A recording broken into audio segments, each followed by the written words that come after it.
Hello, welcome again to another session of Digital Pathology, Surgical Pathology Slide Review.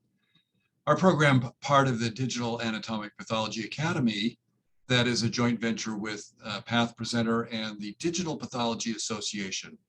I'm coming to you from the University of Oklahoma Health Sciences Center, and many of our cases come from our files here. And the case I'd like to share with you today is just such a case.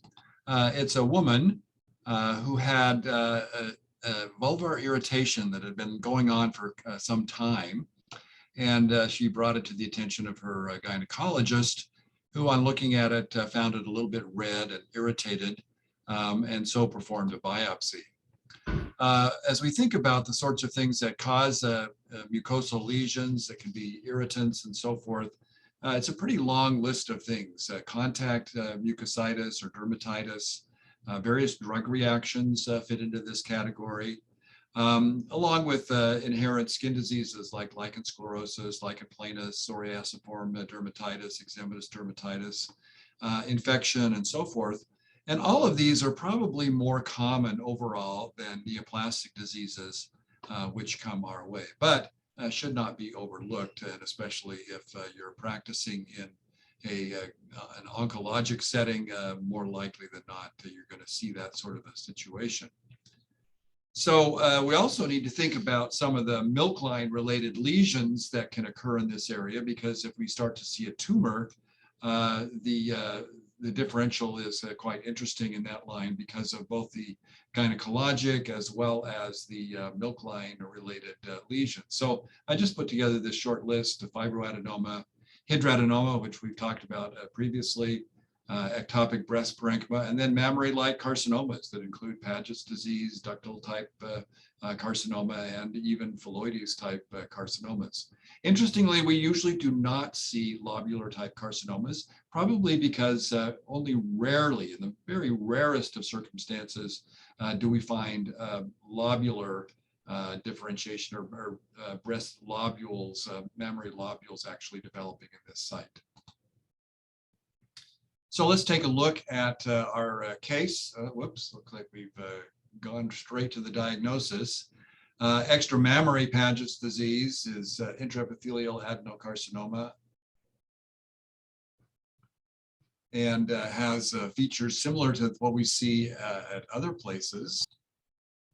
So here's what the biopsy looked like. As you can see, it's a small punch biopsy, a little bit of hypervascularity, chronic inflammation, and we don't see a whole lot here at low magnification. As we come into higher power, however, we can see that there are a few scattered atypical cells and a little bunches and maybe a little branching here at the base that looks a little bit odd. So this underscores the challenge that we have, is that sometimes Paget's disease can be very subtle. And if you're just looking at low power, you may pass over it. So with this type of a presentation, certainly in this situation, it looks a lot like an adenocarcinoma, because it looks like it's even forming a small gland here. And we have clustering and nesting of the cells. But usually the differential includes melanoma and other sorts of things.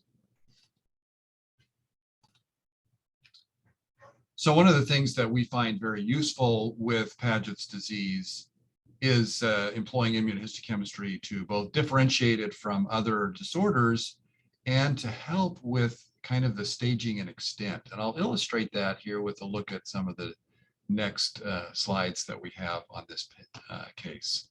So here we've done an excision, and as you can see from this excision specimen, there is a bit of abnormality along a broad area of the mucosa, with this sort of pale blue blush indicating inflammation.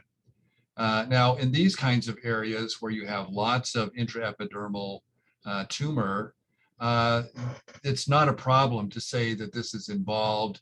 And if this were a margin, this is not an issue. You say there's tumor that goes to the edge here. That's not, there's no confusion about that, and so forth. But where this becomes quite interesting is when we get further away from these core lesions, and the extent of intraepithelial neoplasia becomes much less. So I don't know if we've got that on this other margin over here. I think this is still pretty clearly positive. So let's go to another section, because let's go here beyond this here. This is where it becomes really quite a challenge, is when we've got these more subtle areas of involvement. In this excision here, we can see involvement in the center of the tissue. As we come into focus, it's not a problem to identify, even in bad focus, that there's some abnormalities going on here. A little bit of hyperplasia, and you can see these paler cells within the epidermis, along the dermal epidermal junction, with some occasional upward migration as well. And these would, of course, stain with CK7 or other markers, HER2 perhaps, or GCDFP15. But as we go towards the periphery, that is when it becomes more challenging to define the extent. And so here we still see some inflammation. We still see a few isolated areas of cells. But as we come along here, it's difficult to say exactly where the tumor stops and our margin is clear. So for example, right here, come into focus here, we've got a couple of abnormal cells.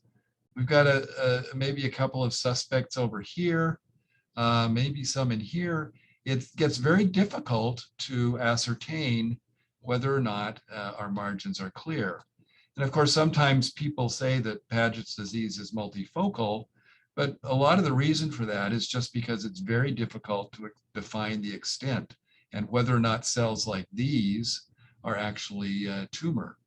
And it's in this situation that very often immunohistochemistry can be useful in defining your margins and helping you to feel fairly confident that you have several millimeters of clear margins rather than something that's closer. And whether or not these cells are truly Paget cells or whether they're dendritic melanocytes or some other type of cell that might be activated in the epidermis is important. So just to come back to our summary here on extramammary Paget's disease, there are a number of other things that can be in the differential besides melanoma. That includes the clear cell papulosis or Toker cells, sebaceous carcinoma, or occasionally a squamous lesion called pagetoid dyskeratosis. I typically use CK7 to define margins, but any of these other cells can also be used, stains can also be used as well. And we'll go then to the conclusion. So in summary, our final sign out on this particular case is extramammary Paget's disease of the vulva. We found the biopsy, certainly diagnostic. Immunohistochemistry is supportive of the diagnosis. And with the excisional specimens, immunohistochemistry, as well as H&E, helps us to very firmly define the extent of disease. Well, I apologize for the little bit of disjointedness in this presentation. I had some clinical interruptions while we were recording. But that's life as a pathologist. You're taking care of patients as well as teaching. And that's why I'm glad you could join me. If you like this, please hit the like and share with your colleagues if you thought it was worthwhile. And we hope that you'll subscribe so that you'll catch future releases from our channel. We intend to continue to release videos regularly for the coming period of time, and hope that you'll subscribe so that you catch those as they come. So until next time, thanks for joining me.